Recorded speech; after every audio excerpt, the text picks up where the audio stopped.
Dès la fin des années 70, alors qu'il réside aux États-Unis, Benjamin Netanyahou s'oppose déjà à toute création d'un État palestinien. Do the Palestinians have a right to a separate state? Well, I think that no, I don't think they do. But Jordan is a Palestinian state. So what we're talking about is a demand for a 22nd Arab state and a second Palestinian state. Une doctrine et une conviction politique qu'il tient de son père, Benzion Netanyahou, admirateur des régimes autoritaires, notamment de Mussolini et du fascisme. On le voit ici, âgé de 100 ans, lors d'un reportage consacré à sa gloire.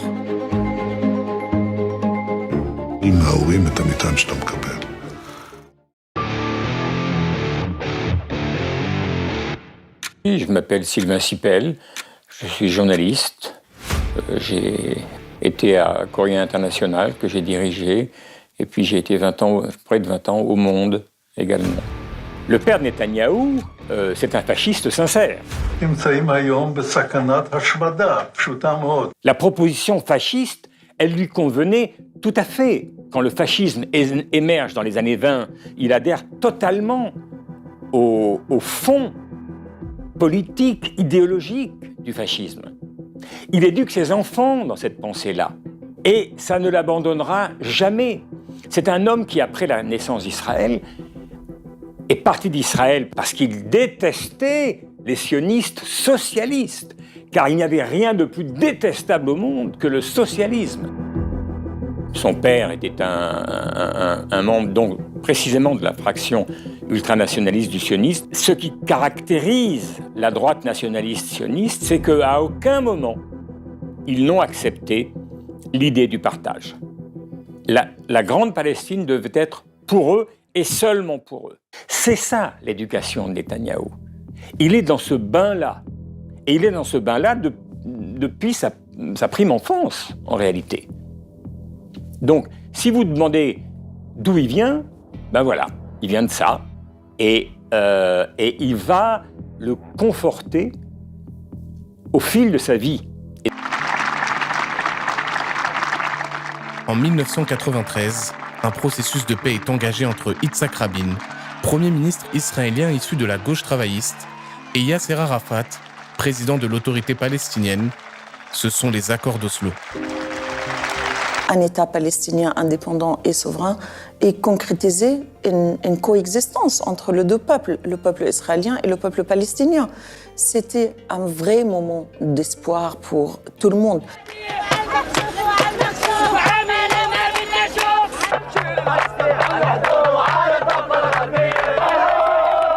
Rabin, Netanyahou, alors chef du Likoud, parti nationaliste très à droite, s'associe aux colons pour s'opposer aux accords d'Oslo. של איש הדמים ערפאת. אני אומר כאן לממשלת ישראל שמתרפסת בפני האיש הזה. אני אומר לה בשם הציבור הגדול הזה. אנחנו כאן כי לעולם לא ניתן לחלק מחדש את ירושלים. Cette tension mène à l'élimination, l'assassinat d'Yitzhak Rabin le 5 novembre 1995. Madame, Monsieur, bonsoir. Le Premier ministre israélien Yitzhak Rabin a été assassiné ce soir à Tel Aviv. Nous étions en train de raccompagner le Premier ministre à sa voiture et un type a surgi, a tiré 3 balles sur lui, il est blessé. Atteint à la poitrine et à l'abdomen, Yitzhak Rabin est décédé 1 heure plus tard sur la table d'opération. Et cette élimination devait signer quelque part même la fin de la carrière politique de Netanyahou, parce que sa grande idée qui est que le terrorisme qui nous menace est un terrorisme arabe, palestinien, s'effondre quand l'assassin de Rabin est un extrémiste juif. Quelques minutes après l'attentat, l'assassin vient d'être maîtrisé.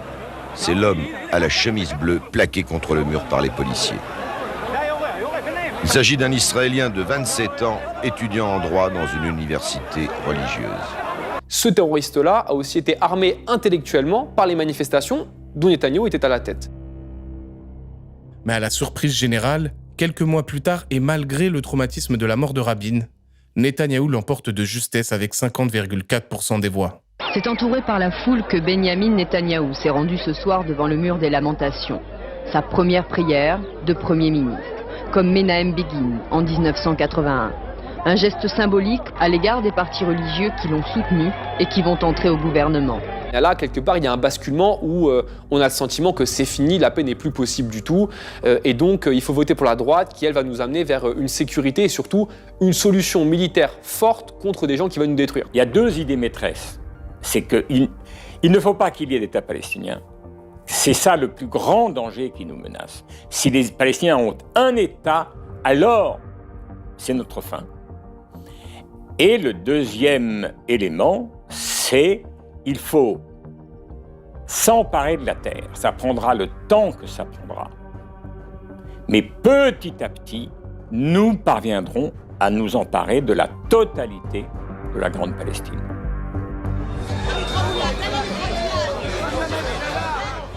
De son refus des accords d'Oslo, à son premier mandat entre 1996 à 1999, puis à son retour en 2009 où il ne va quasiment plus quitter le pouvoir jusqu'à aujourd'hui, Netanyahou a compris que le mouvement nationaliste qu'il représente avait tout intérêt à s'associer aux sionistes religieux d'extrême droite pour garder le pouvoir. Droite nationaliste sait que de toute façon, elle ne rendra pas les territoires palestiniens dans le cadre d'un État palestinien, et donc il faut trouver une justification idéologique à cette occupation, cette colonisation qui va durer dans le temps et dans laquelle il ne souhaite pas revenir en arrière. Et donc qu'est-ce qu'on va faire? On va progressivement, et notamment ça on le voit bien à partir des années 2000 à mon avis, on va commencer en fait à expliquer non plus par le droit, parce que Netanyahou estime que le droit international est quelque chose de piégeux, où il sera toujours détourné pour être à notre désavantage à nous en tant qu'Israéliens. On va le justifier par des grandes valeurs, que ça soit la Bible, que ça soit des idées religieuses. Et pour ça, forcément, on va mettre qui en avant? Eh bien, les religieux israéliens, les partis ultra-orthodoxes, etc. et d'autres.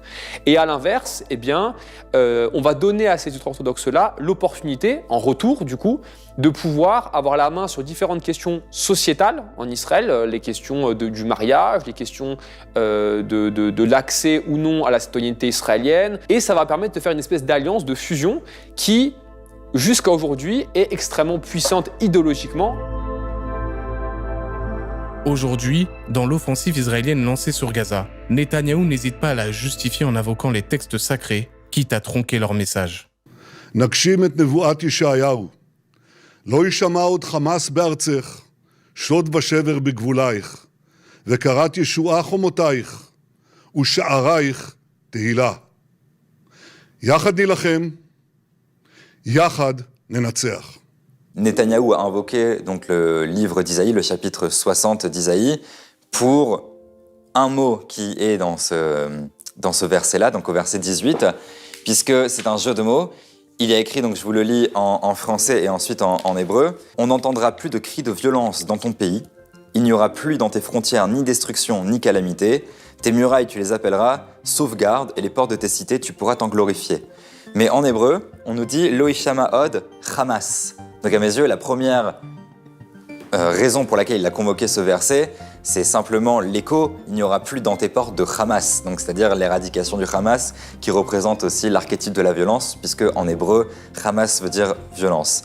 Donc c'est la première raison pour laquelle il l'a convoqué, c'est de dire je vais enfin réaliser cette prophétie en faisant une interprétation à sa sauce, en disant vous voyez bien que le Hamas est personnifié, la personnification du mal et de la violence, c'est effectivement le Hamas qu'on a devant nous, et donc le but c'est de l'éradiquer totalement. De la fin des années 70 à 2009, Netanyahou a donc tout mis en place pour asseoir sa domination politique et idéologique. Désormais, plus rien ne peut l'arrêter.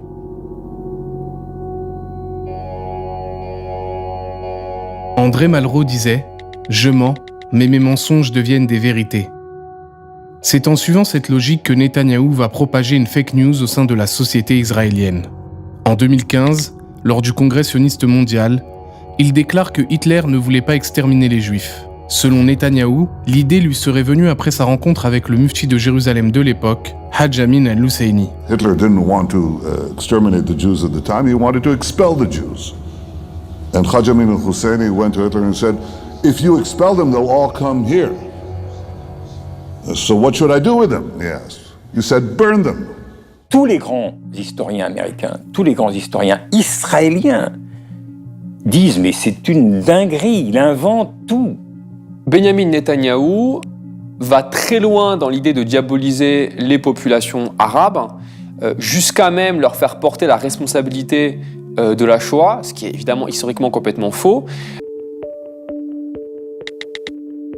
En 2018, après pratiquement 10 ans de gouvernance consécutive, Benyamin Netanyahou va achever son projet politique d'apartheid à l'égard des Palestiniens. Il fait adopter par le Parlement la loi État-nation du peuple juif. נמשיך להבטיח את זכויות הפרט והקבוצה. אלה ימשיכו להיות מובטחות. אבל זכויות יש גם לרוב, והרוב מכריע. הרוב המכריע בעם רוצה להבטיח את אופייה היהודי של מדינתנו לדורות. Le plus important, c'est que ce qui est dit, c'est que dans l'État d'Israël, seuls les Juifs ont droit à l'autodétermination. Ça veut dire cet État est juif, la terre est juive, ont une nature. Ce qui caractérise l'État n'est pas son statut politique. Est-ce que c'est une monarchie? Est-ce que c'est une république? C'est pas ça qui... ce qui caractérise l'État, c'est l'ethnicité de l'État. C'est-à-dire, et ceux qui ont des droits entiers et complets sont ceux qui appartiennent à l'ethnie, et ceux qui n'y appartiennent pas n'ont pas les mêmes droits. Une fois qu'on l'a appliqué à un droit spécifique, le droit à l'autodétermination, on peut l'appliquer à n'importe quoi d'autre.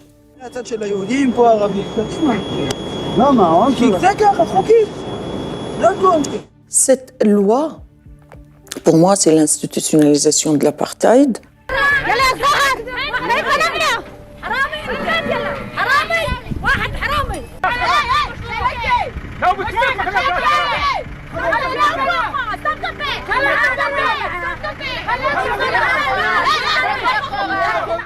C'est le moment où Netanyahou est passé à l'action en 2018 pour aller encore plus loin dans son projet colonial, de coloniser l'ensemble de la Palestine historique, de territoire palestinien occupé, et de faire vider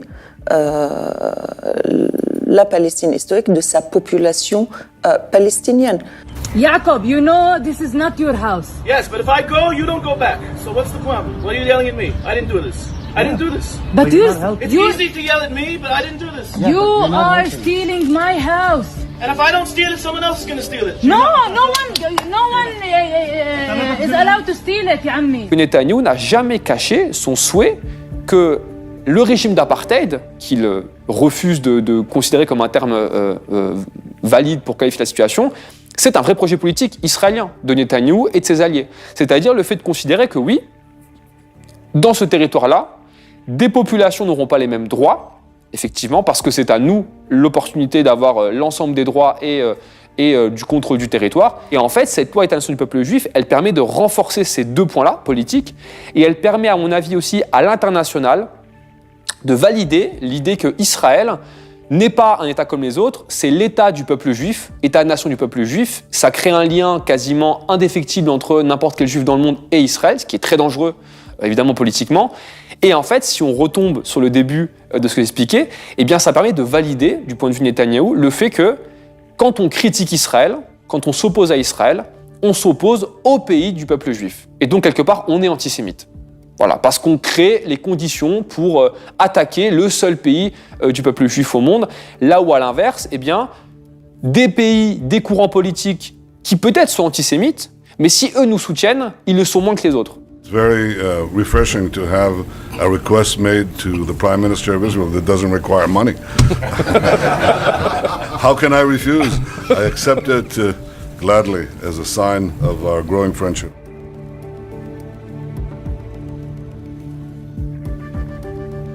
Pour s'assurer que la création d'un État palestinien soit constamment mise à mal, Benyamin Netanyahou va aller très loin dans sa stratégie politique. Il va alors tout faire pour favoriser le Hamas au détriment de l'autorité palestinienne. Le Hamas est un mouvement religieux émanant de l'Organisation des Frères musulmans qui apparaît dans la bande de Gaza dans les années 80. Au début, vu comme une organisation religieuse et apolitique, les Israéliens vont favoriser son émergence dans la bande de Gaza dans le but d'affaiblir la popularité de l'autorité palestinienne. Les Israéliens n'ont pas toujours considéré les islamistes palestiniens comme leurs ennemis. En 1981, des intégristes expulsés d'Égypte ont été autorisés à revenir à Gaza par un ministre israélien de la Défense qui s'appelait Ariel Sharon. L'année suivante, l'administration militaire a même participé à la construction de ce bâtiment, le siège de l'Union islamique, dirigé par un cheikh charismatique, Ahmed Yassine. Les dirigeants israéliens, de gauche comme de droite, jouaient les islamistes contre l'OLP.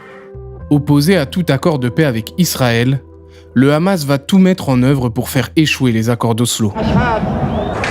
Tous les Palestiniens, pourtant, ne sont pas satisfaits par les accords de paix. Les jusqu'au-boutistes du Hamas font sauter un bus israélien au centre de Tel Aviv le 19 octobre 1994. L'attentat fait 21 morts et 40 blessés. Quelques semaines plus tard, les militants du Hamas s'en prennent aux policiers palestiniens à Gaza. Ces derniers tirent à balles réelles sur les manifestants, faisant 15 morts et 200 blessés. Qu'est-ce que vous dites au Hamas aujourd'hui? Qu'ils font ces actes terroristes, pas seulement contre les Israéliens, mais contre les Palestiniens, contre le processus de paix, contre les Arabes, contre la région tout entière, et c'est contre Dieu. Malgré la menace que représente le mouvement, Israël, aidé par les Américains, va pousser le Hamas à se présenter aux élections législatives palestiniennes de 2006. C'est en tout cas ce que confie l'émir du Qatar lors d'une interview à la télé américaine en 2016. We were asked by the Americans if we could talk to Hamas to make them participate in the election which happened in Palestine. Face à une autorité palestinienne affaiblie et minée par les affaires de corruption et les luttes de pouvoir depuis la mort de Yasser Arafat, le Hamas remporte les élections législatives. Dans des câbles diplomatiques américains révélés par Wikileaks, Amos Yadlin, chef du renseignement militaire, avoue que le Hamas est une aubaine pour Israël afin de mettre à mal l'idée d'un État palestinien. Israël serait heureux si le Hamas prenait le contrôle de Gaza, parce que l'armée israélienne pourrait alors traiter Gaza comme un État hostile. Diviser pour mieux régner. Puis, Benyamin Netanyahou, qui revient au pouvoir en 2009, voit lui aussi le Hamas comme une aubaine. Lui, qui depuis toujours est opposé à la création d'un État palestinien. Pour favoriser le Hamas, Netanyahou va alors demander au Qatar, petit État du Golfe, de financer le mouvement afin de lui permettre de garder son hégémonie sur la bande de Gaza. En mars 2019, lors d'une réunion privée de son parti, le Likoud, et révélée par le Jérusalem Post, Netanyahou est interrogé sur cet arrangement financier qui en dérange certains. Il va alors clairement exposer sa stratégie. Quiconque est opposé à un État palestinien devrait y être favorable. Le maintien d'une séparation entre l'autorité palestinienne en Cisjordanie et le Hamas à Gaza contribue à empêcher la création d'un État palestinien. Si c'est pas le Qatar qui paye, c'est qui va payer? Ils sont puissance occupante, formellement. Pour l'ONU, ils sont puissance occupante.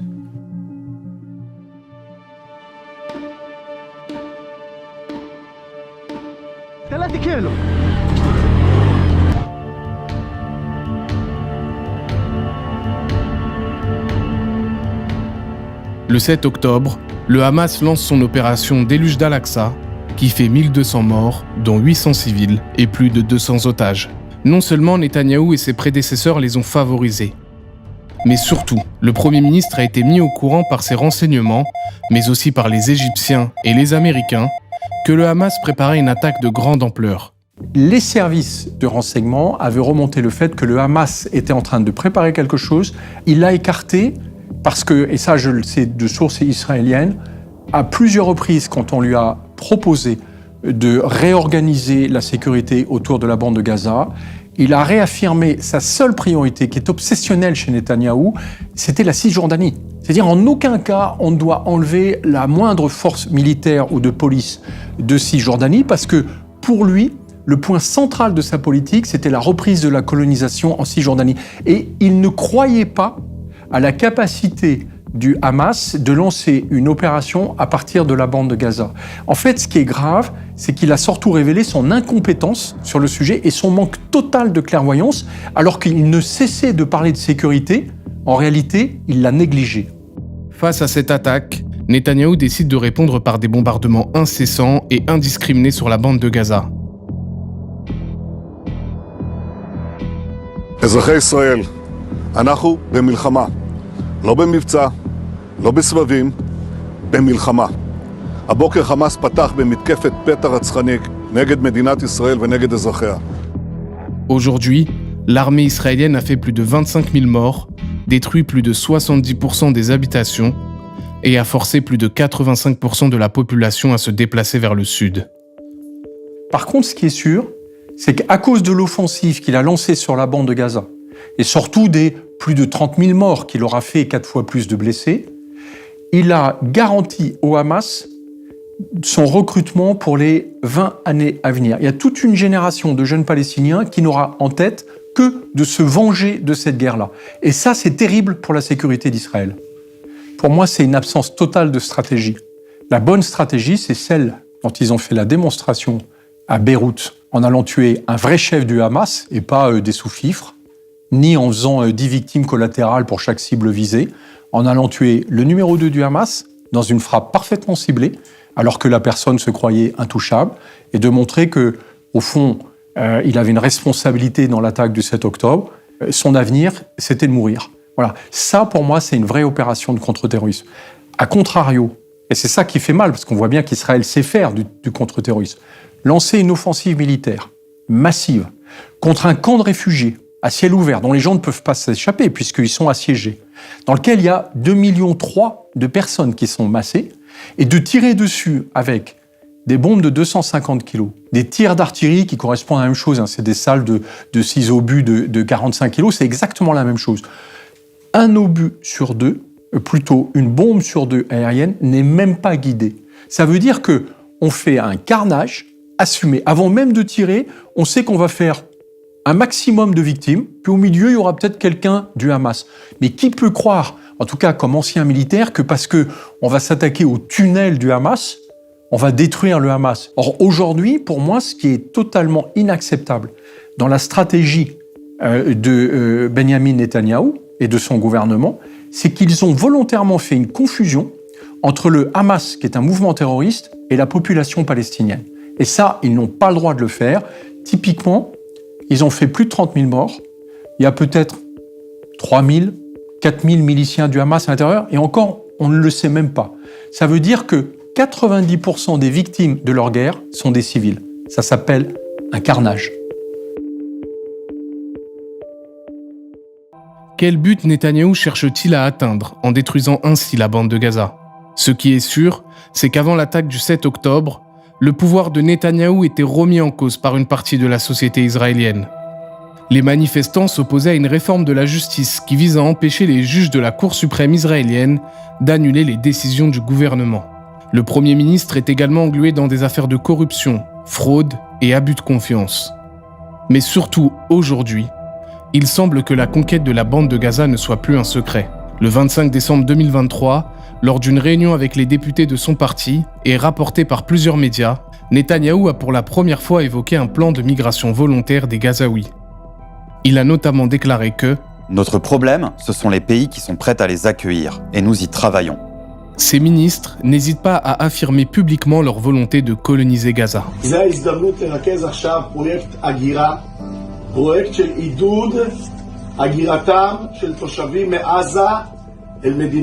Cette guerre pour Netanyahou est une opportunité pour lui de survivre politiquement.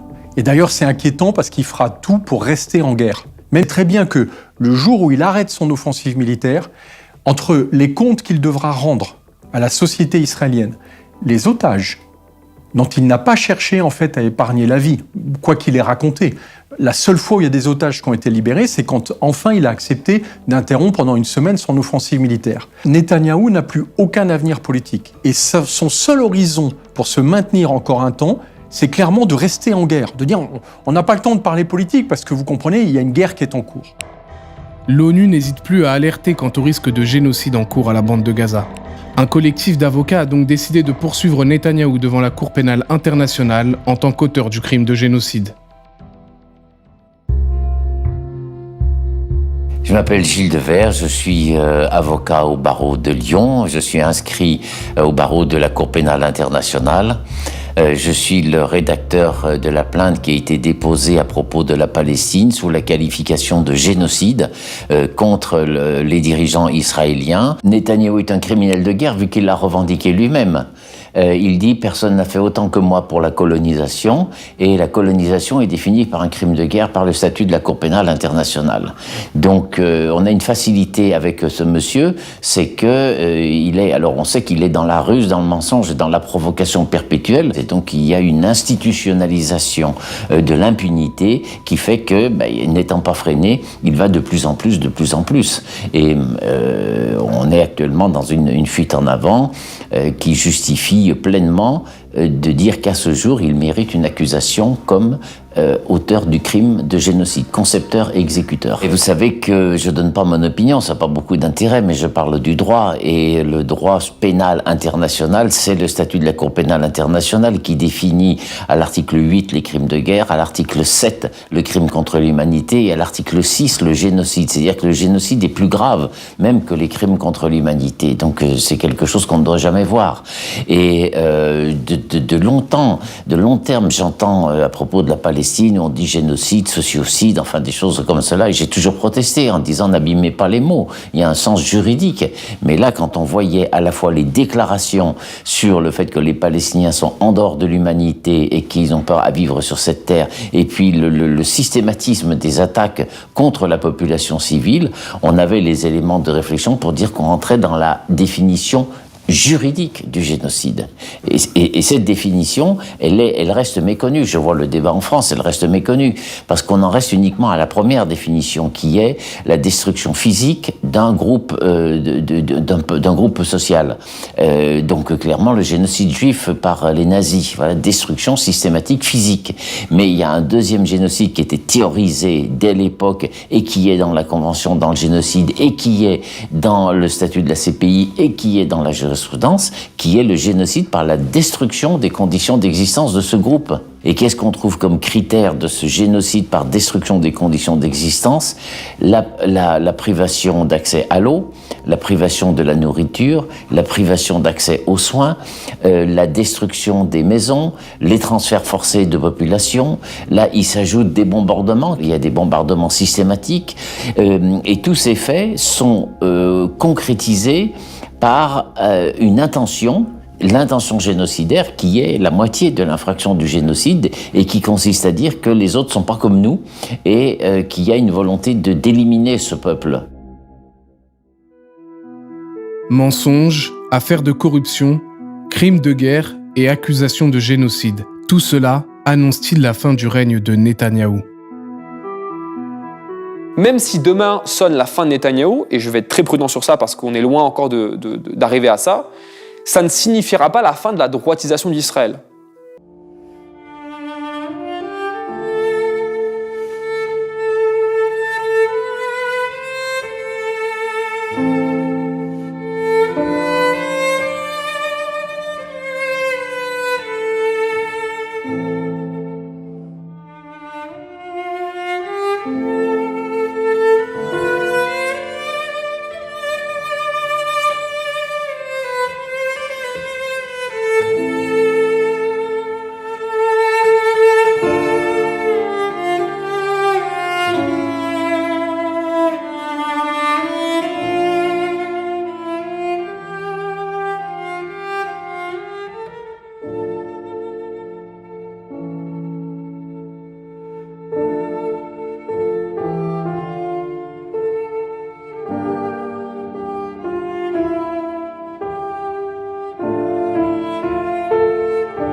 les massacres et l'opération génocidaire continue à Gaza.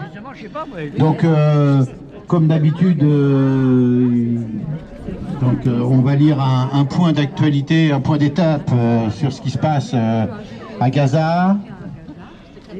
Puis peut-être il y aura une ou deux prises de parole éventuellement, hein, ce qui était plus ou moins prévu. Et ensuite, on partira en cortège. Même si ça sera un cortège réduit, mais ça fait rien. On partira en cortège, on s'arrêtera à place du 8 septembre et pas la rue de la Bibliothèque, on prendra la rue des Granges pour finir place de la Révolution. Je passe la parole à Gérard. Bonjour à toutes, bonjour à tous. Alors, le titre du texte, c'est « Pendant le Ramadan, la guerre à Gaza et la colonisation en Cisjordanie continuent. » À Besançon comme ailleurs, nous avons espéré que le Ramadan, à défaut d'un cessez-le-feu définitif, permettrait au moins d'instaurer une trêve temporaire.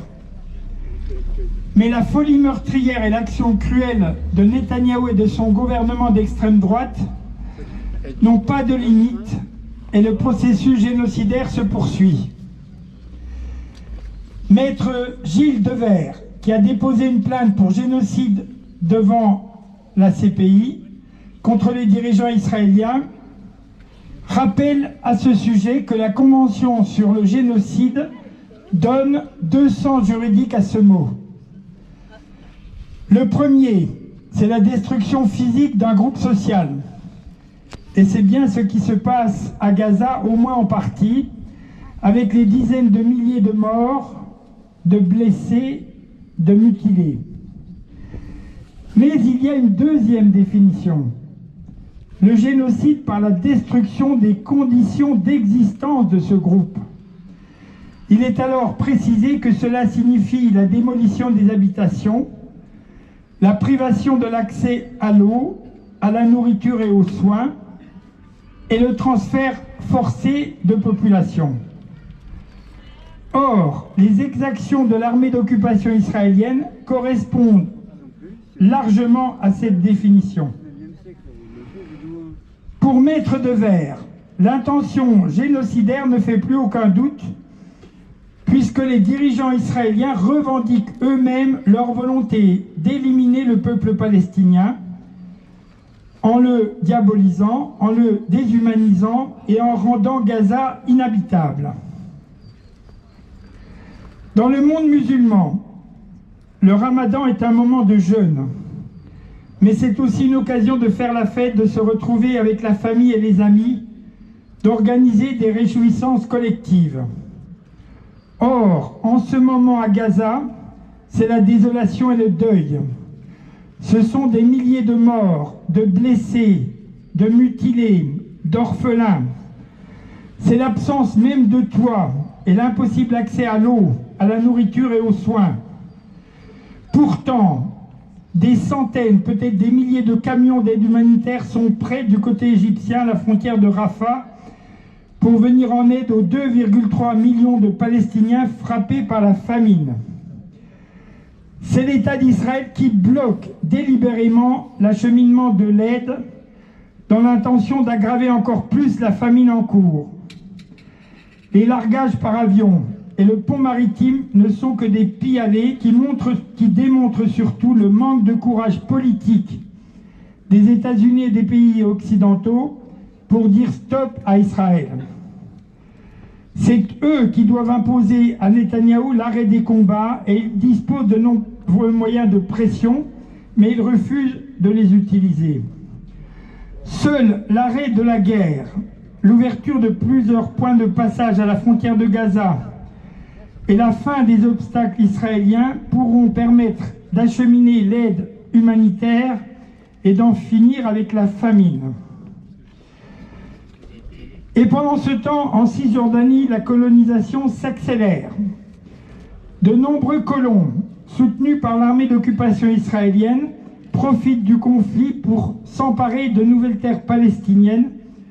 en bafouant le droit international, et ce, en toute impunité. Je veux dire en toute impunité ou presque, puisque je crois qu'il y a eu quelques colons qui ont eu des sanctions. Entre début octobre et la fin décembre, 300 Palestiniens ont été tués par les colons ou les forces de sécurité israéliennes en Cisjordanie et à Jérusalem-Est. On atteint les 430 aujourd'hui. Depuis le 7 octobre, la situation est devenue irrespirable pour les Palestiniens. En plus des assassinats perpétrés par l'armée ou par les colons, il y a eu plus de 7000 arrestations, des expulsions de populations bédouines de leur campement, l'aggravation des restrictions de circulation, des destructions de maisons. Il faut dire que ces dernières années, le poids des colonies s'est beaucoup renforcé au gouvernement, avec en pointe 2 ministres suprémacistes et fascistes, l'un, Bezalel Smotrich, ministre des Finances. Il vit dans une colonie et considère que l'existence d'un peuple palestinien est une invention, et il supervise la colonisation. Son collègue Itamar Ben-Gvir, j'ai envie de dire sinistre de la sécurité nationale au lieu de ministre, soutient les colons en les armant. À eux deux, ils ont déclaré une véritable guerre aux Palestiniens de Cisjordanie et de Jérusalem-Est. Leur but est d'étendre la souveraineté d'Israël sur toute la Terre Sainte en chassant autant de Palestiniens qu'il est possible, en soumettant ceux qui restent et en tuant ceux qui s'y opposent. Malheureusement pour le moment, l'opinion israélienne, au nom de la lutte contre le terrorisme, soutient cette perspective d'une nouvelle Nakba, qu'il est urgent d'arrêter en poursuivant notre mobilisation. Cessez-le-feu immédiat, protection internationale du peuple palestinien à Gaza et en Cisjordanie, signé Collectif Palestine élargi de Besançon.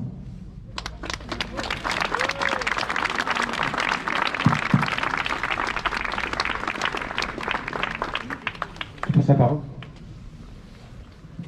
Bonjour à tous. Donc je m'appelle Laurent Tinès, je suis médecin au CHU. Je suis médecin au CHU et puis aussi j'écris de textes poétiques.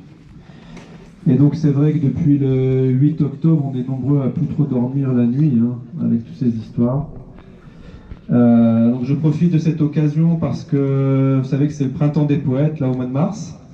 Et puis on est nombreux poètes et poétesses en France à avoir dénoncé en fait le parrainage du printemps des poètes cette année par Sylvain Tesson, qui est un écrivain qui est bien connu pour ses accointances avec l'extrême droite littéraire et l'extrême droite tout court en France. Et donc nous, on a dénoncé ça, on a fait démissionner par une tribune la directrice du Printemps des Poètes, et on espère bien que M. Tesson n'osera pas sortir son nez pendant le Printemps des Poètes cette année. Voilà. Et donc, comme on est des petits malins, on a appelé cette année le Printemps des Poètes le Printemps Tifa. Voilà. Et donc on est nombreux à se recueillir autour de ce mot d'ordre. Et on essaie d'organiser des actions, c'est aussi le sens de ma prise de parole aujourd'hui, en plus du soutien à la Palestine, pour, sur Besançon, porter cette parole. Voilà. Donc, en tant que médecin, je voulais faire une première intervention. Je referai un petit texte tout à l'heure, place du 8 septembre, mais je voulais faire une première intervention pour parler des conditions sanitaires sur Gaza et avoir une pensée. Personnellement, moi j'ai une pensée pour les médecins, les soignants, les infirmiers qui travaillent depuis des mois et des mois dans des conditions sanitaires extrêmement terribles. Ils sont obligés de faire des soins qui sont dégradés puisqu'ils n'ont pas d'antibiotiques, ils n'ont pas d'anesthésiques, ils n'ont plus de matériel, ils n'ont plus de médicaments. Et donc en fait, ils sont en train de faire vraiment pire que de la médecine de guerre puisqu'ils sont en train de amputer des enfants à longueur de journée. On sait que maintenant il y a eu plus de 30 000 morts à Gaza. il y a quasiment 13 000 enfants qui ont été tués. Et on a vu récemment, il y a un message qui est passé qui disait que c'était le nombre de morts, en fait, ces 4 dernières années dans le monde entier, sur tous les conflits du monde entier, en même pas 4 mois. On a eu 4 ans de morts d'enfants pendant ce massacre. Voilà. Donc on est là aujourd'hui pour dénoncer ce génocide, on est là pour soutenir aussi les soignants qui travaillent dans ces conditions-là avec un courage incroyable. Ils se font bombarder, il y en a beaucoup qui sont morts aussi dans les bombardements ou en déplaçant dans les ambulances, dans les rues, etc.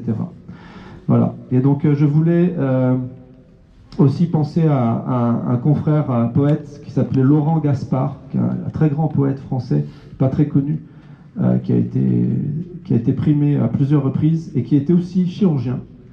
Et il était chirurgien humanitaire, Laurent Gaspard. Il a beaucoup travaillé au Moyen-Orient, pendant la guerre au Liban. Et donc il a porté secours à ces gens. Et je voudrais vous partager un petit texte de Laurent Gaspard en hommage à tous ces soignants qui font un travail extraordinaire dans des conditions effroyables. Et Laurent Gaspard, il disait ça. Il disait « Tendresse infinie de la lumière sur ces choses rassemblées, clarté du geste qui articule, fragile comme une guérison. Tout autour, tout n'est que soulèvement et creux soudain, tourbillons et brumes. Et je me rappelle ces nuits lointaines qu'une fois de plus embrasait la guerre. Sous la fragile clarté d'une lampe, 3 femmes et un homme, cherchant à recoudre des corps que d'autres au dehors, sans relâche, déchiraient. Voilà. Merci pour votre attention.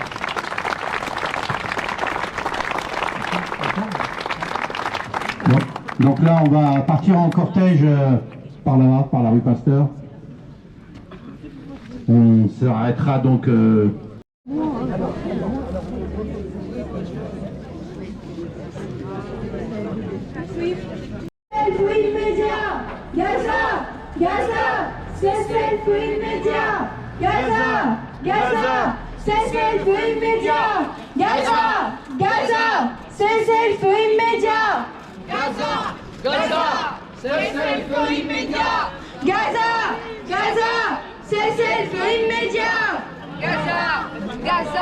Cessez-le-feu immédiat. Israël! Israël! Israël! Israël! Macron! Israël! Macron!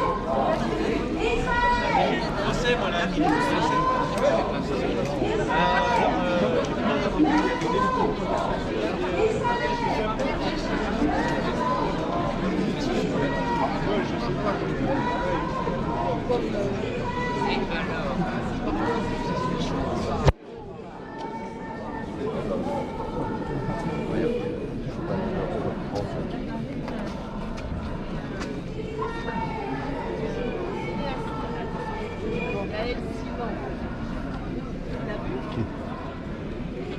C'est un nouveau? Ah oui, oui.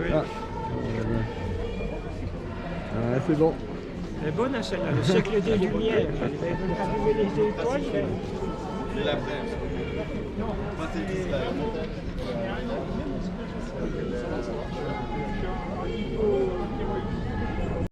Les enfants de Palestine, Israël assassine les enfants de Palestine. Israël assassine les enfants de Palestine. Israël assassine les enfants de Palestine. Israël assassine les enfants de Palestine. Israël assassine les enfants de Palestine. Israël assassine les enfants de Palestine. Israël assassine les enfants de Palestine. Israël assassine les enfants de Palestine. Israël assassine les enfants de Palestine. Israël assassine les enfants de Palestine. Israël assassine les enfants de Palestine. Israël assassine les enfants de Palestine. Israël assassine les enfants de Palestine. Israël assassine les enfants. C'est peut-être en partie vrai, mais c'est pas ça.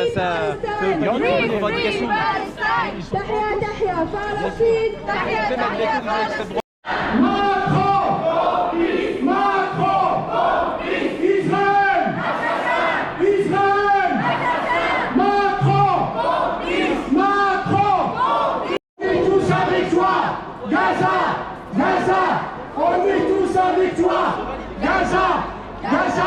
On t'oublie pas!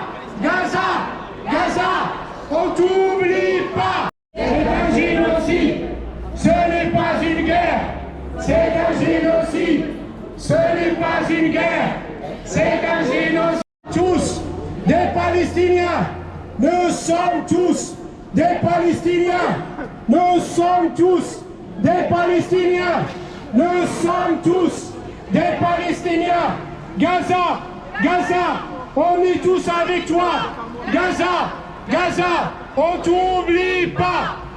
Il y a 15 jours, j'avais un peu pris la parole, un peu comme Dr Tines, pour les mêmes raisons. Là aujourd'hui, je vais vous lire un communiqué des ONG, en fait, Médecins sans frontières, Médecins du Monde, Amnesty International, enfin, toutes ces ONG qui interviennent à Gaza aujourd'hui. Donc le titre c'est « Gaza, les largages aériens et les routes maritimes ne peuvent pas être une alternative à l'acheminement de l'aide ». Alors que les décès liés à la malnutrition et les maladies augmentent, 25 ONG appellent les gouvernements à exiger en priorité un cessez-le-feu et un acheminement de l'aide humanitaire par voie terrestre. Risque de famine, les associations de droits humains et organisations humanitaires présentes dans la bande de Gaza ne cessent de répéter depuis le début des hostilités que la seule manière de répondre aux besoins humanitaires sans précédent dans l'enclave est d'obtenir un cessez-le-feu immédiat et permanent et un accès complet et sans entrave pour l'aide humanitaire par tous les points de passage terrestres. Les États ne peuvent se cacher derrière les largages aériens et un corridor maritime pour créer l'illusion qu'ils répondent adéquatement aux besoins à Gaza. Leur principale responsabilité est d'empêcher la perpétration de crimes atroces et d'exercer une pression politique efficace afin de mettre un terme aux bombardements incessants et aux restrictions qui empêchent l'acheminement sécurisé d'aide humanitaire. Depuis des mois, la bande de Gaza fait face à un niveau d'insécurité alimentaire critique. La proportion de la population en situation de crise alimentaire est la plus grande jamais enregistrée sur l'échelle IPC, le cadre intégré de classification de la sécurité alimentaire. Cela fait des mois que des familles boivent de l'eau insalubre et passent des jours sans manger. Le système de santé s'est complètement effondré en plein pic d'épidémie et de blessures graves dues aux bombardements incessants. Récemment, au moins 20 enfants sont morts de malnutrition aiguë, de déshydratation et de maladies connexes. Alors que la situation alimentaire et sanitaire se dégrade de plus en plus chaque jour, le nombre de personnes mourant de faim et de maladies ne va faire qu'augmenter si l'accès humanitaire continue d'être bloqué par les autorités israéliennes. L'ONU a alerté sur le fait que la population est au bord de la famine. Largage aérien insuffisant. Alors que les États ont récemment intensifié les largages aériens d'aide à Gaza, les professionnels humanitaires soulignent que cette méthode d'acheminement à elle seule n'est en aucun cas en mesure de répondre aux immenses besoins dans l'enclave. 2,3 millions de personnes survivant dans des conditions désastreuses ne peuvent être nourries et soignées par des largages aériens. Les largages aériens ne peuvent fournir les mêmes volumes d'aide humanitaire que le transport par voie terrestre. Alors qu'un convoi de 5 camions peut transporter environ 100 tonnes de nourriture et de matériel indispensable à la survie des populations, les derniers largages aériens n'ont pu livrer que quelques tonnes chacun. Les largages aériens sont également susceptibles d'être extrêmement dangereux pour les vies civiles en quête d'aide. À Gaza, au moins 5 personnes ont été tuées par des colis d'aide humanitaire en chute libre. L'assistance humanitaire ne peut pas être improvisée. Elle doit être délivrée par des équipes professionnelles dotées d'une expertise en matière d'organisation, des distributions et de services de soins vitaux. La délivrance de l'aide doit avoir un visage humain, non seulement pour être capable d'évaluer correctement les besoins de la population touchée, mais également pour redonner espoir et dignité à une population traumatisée et désespérée. Je vais vous passer un petit peu parce que c'est assez long.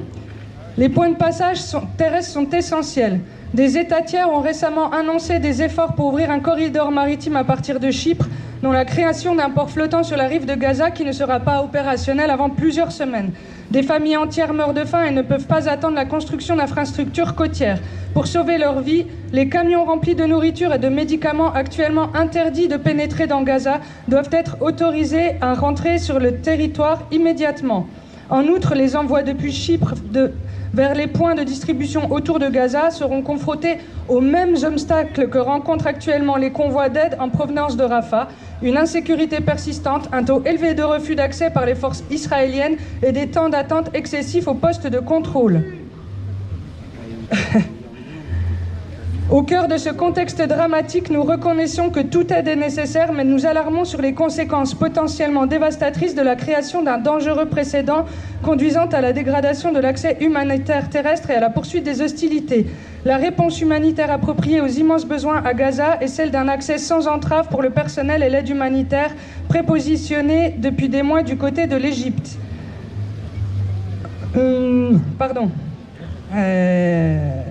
Voilà. Jusqu'à présent, les autorités israéliennes, les seules à décider si 2,3 millions de personnes à Gaza peuvent manger, être soignées et avoir un toit au-dessus de leur tête. Cette situation ne peut demeurer incontestée. Les organisations humanitaires ont la capacité logistique d'aider les Palestiniens à Gaza. Les organisations humanitaires attendent des États tiers qu'ils utilisent d'urgence leur influence pour obtenir un cessez-le-feu immédiat et obliger les autorités israéliennes à mettre fin à leur blocus délibéré de l'aide humanitaire dans toutes les zones de la bande de Gaza, notamment par l'ouverture totale et la levée des restrictions au point de passage de Rafah, Kerem Shalom, excusez-moi pour l'accent, Karam Abou Salem, Erez, Beth Hanoun et Karni. Donc juste aussi pour dire que c'est assez rare pour le souligner, parce que les organisations humanitaires habituellement restent neutres. Dans cet article aussi, ce que j'ai pas mentionné, c'est qu'elle dénonce en fait l'hypocrisie des pays internationaux, notamment la France, l'Angleterre et les États-Unis, qui continuent à envoyer des armes en Israël pendant qu'ils larguent quelques aides humanitaires à Gaza.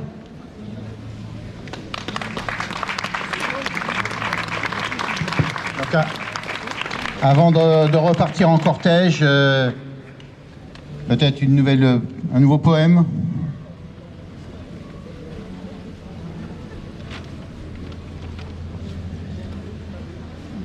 Alors, je vais vous lire un texte que j'ai écrit il y a quelques mois maintenant, puisque ce conflit dure depuis octobre, hein, quand même, le temps passe trop vite dans l'horreur. Et les nuits d'insomnie, on écrit parce qu'on a besoin d'exprimer ça, cette colère, cette rage, qu'on se sent impuissant aussi par rapport à tout ce qui se passe. Voilà, donc c'est un poème qui est sorti dans Lundi Matin. C'est une revue en ligne que je vous invite à consulter. Il y a pas mal d'échanges politiques et sur les luttes sociales. Et ça en fait partie aussi, la lutte contre le fascisme à Gaza. Donc c'est un poème qui s'appelle « Il est une terre que même la pluie ignore ». Il est une terre au bord d'une mer calme, où les femmes et les enfants promènent leurs corps de noyés, emportés au large de la ville par un tsunami de bombes qui propulse dans le ciel et à l'horizon des rues, immeubles et écoles, églises et hôpitaux, en dessinant d'immenses vagues grises aux reflets d'écume, sang et or, mixant la terre au feu et la chair au béton. Il est une terre que même la pluie ignore, où les mères qui dorment avec leurs enfants serrés dans leurs bras de rivières d'épices, blottis contre leur cœur tumultueux comme la Bésor, ont les membres arrachés de leurs rêves, sous la déflagration de leur poitrine, écrasés dans le millefeuille de la nuit effondrée, par le déluge de feu indistinct de l'armée la plus morale du monde. Il est une terre trahie par les promesses du soleil, où les femmes apaisent de leurs mains de menthe fraîche leurs enfants brûlés vifs, par la caresse envenimée du phosphore blanc tombé du ciel, comme une malédiction divine sur leur peau de miel, où elles consolent de leurs mains d'onguents les moignons encore rougeoyants de la chair de leur chair, amputés court de son innocence, comme un crime de guerre sur le grand corps de l'humanité. Il est une terre brisée par la lune des vengeances, où les mères implorent leurs enfants de ne plus offrir à l'ogre intifada la colère juste du ghetto, de leurs cœurs assoiffés de liberté, de ne plus jeter leurs sacs de peau et d'osselets gorgés de rage à la face de l'occupant, de rester près d'elles, à jouer à des jeux sages, sans fronde, ni balle dans la tête au bout de la venue du jour.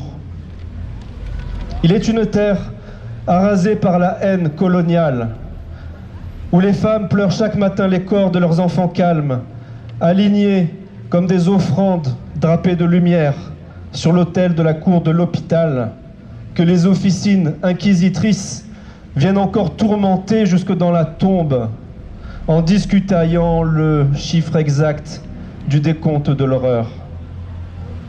Il est une terre barbelée d'oubli occidental, où les mères emmurées dans leur prison de silence et d'azur voient des bulldozers calmes ensevelir vivants les ombres allongées de leurs hommes blessés et de leurs enfants meurtris dans des charniers bientôt putréfiés par la rancœur que leurs cris étouffés feront résonner pour des siècles et des siècles.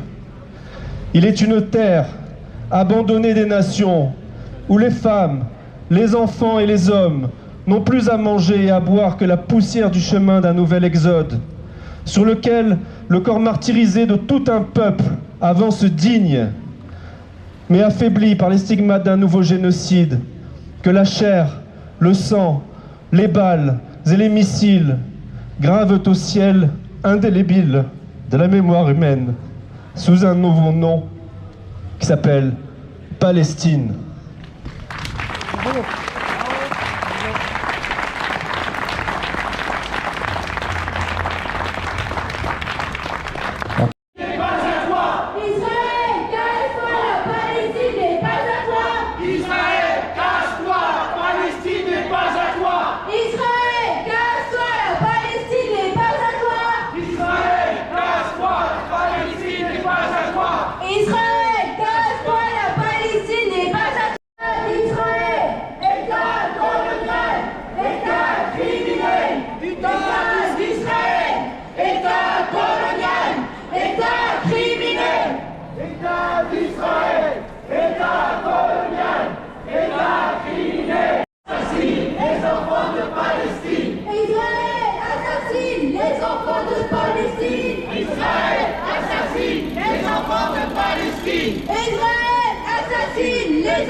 De Faisal Sali, qui est un joueur de oud, qui nous fait l'amitié d'organiser, de nous donner un concert le samedi 30 mars à 17h à l'espace Planoise, au théâtre de l'espace. Bon, ça sera relayé, on fera circuler l'information, mais déjà vous pouvez retenir la date, le samedi 30 mars, donc dans 15 jours. À 17h, concert de Faisal Sali au profit de Gaza. On verra comment on organise ce concert. Oui, c'est le quartet de Faisal Sali, pas seulement Faisal. Et on a une réunion du collectif Palestine lundi soir, après-demain donc, et on parlera de ce qu'on fera ce samedi 30 mars, parce que le concert étant à 17h à Planoise, peut-être que ça serait intéressant d'organiser quelque chose à Planoise l'après-midi. D'autant plus que c'est la journée de la Terre, qui, comme vous le savez, pour les Palestiniens, est un jour particulièrement important.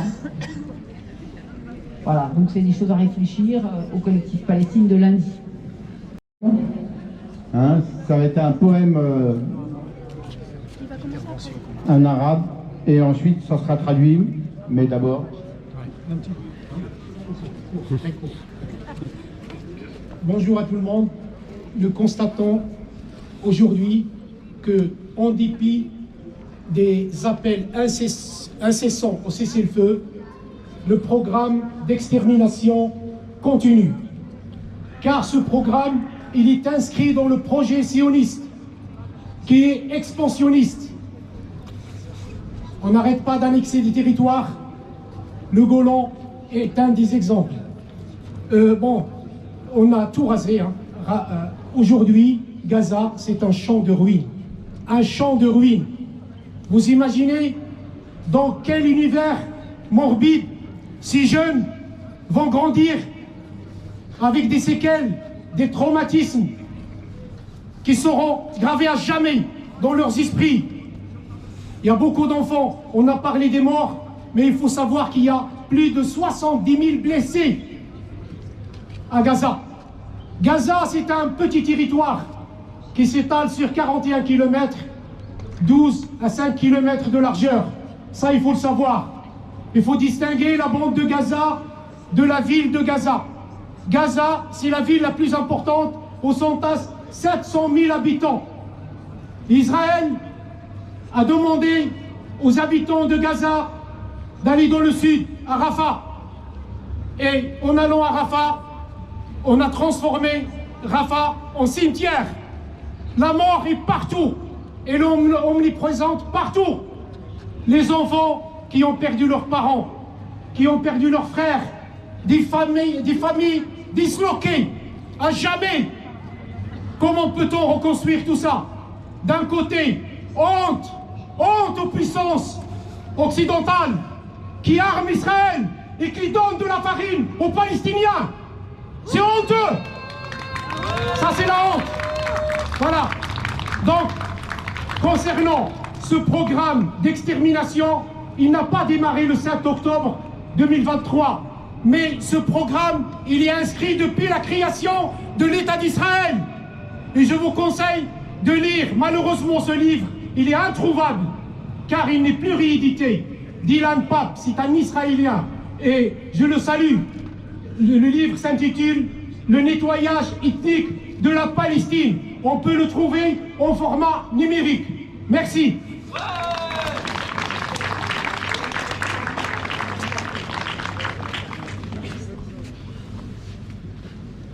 Du coup, je vais le lire en arabe et il va le traduire en français. فلسطين. اسمي فلسطين، مخلوقة من طين لكني حجارة من سجيل. لن أروي لك قصتي فروايتي هي التاريخ. أنا فلسطيني، أنا الحرب والسلام والسلاح والحجارة. أنا أنثية من ماضي أليم وحاضري لئيم. أنا فلسطيني، الحرب العقيمة. نرميهم بحجارة يهابونها، رياحها وريم بغاز ويرمونا بغاز مسيل للدموع. نسوا أن دموعنا لا تسيل إلا فخرا بشهدائنا وعزة بتاريخنا.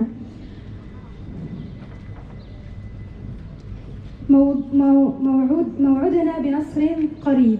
أنا العروسة الحسناء، تنازع الرجال في مهري إلى أن نسيت إلا أن نسيت حريتي فزوجوني بالرخيص. عار على رجولنا لكني فلسطين.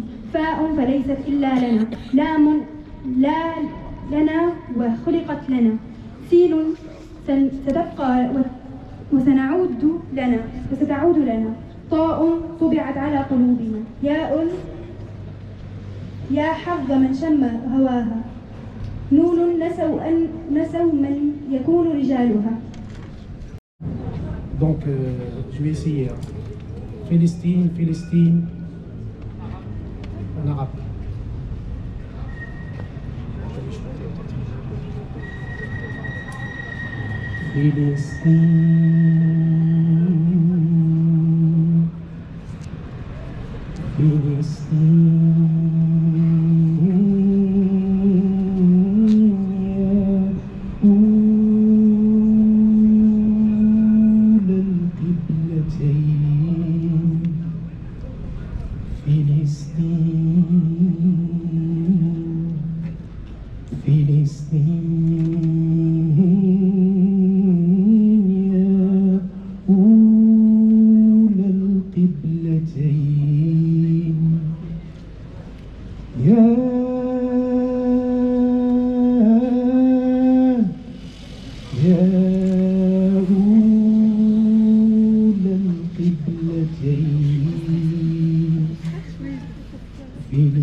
Palestine, Palestine, Palestine, Palestine, la première des destinations. À savoir que, je ne sais pas s'il y a peut-être des gens qui l'ignorent, mais les musulmans, dans leur première prière, se dirigeaient vers Al-Quds. Nous, on appelle Al-Quds. Voilà. Ce qu'on appelle Jérusalem, en fait, en arabe, c'est Al-Quds. Donc, c'est pour ça que Palestine, Palestine, la première des destinations. La troisième des destinations, à savoir qu'en islam, il y a la Mecque en premier, il y a la mosquée du prophète, sallallahu alayhi wa sallam, et Al-Quds. Voilà.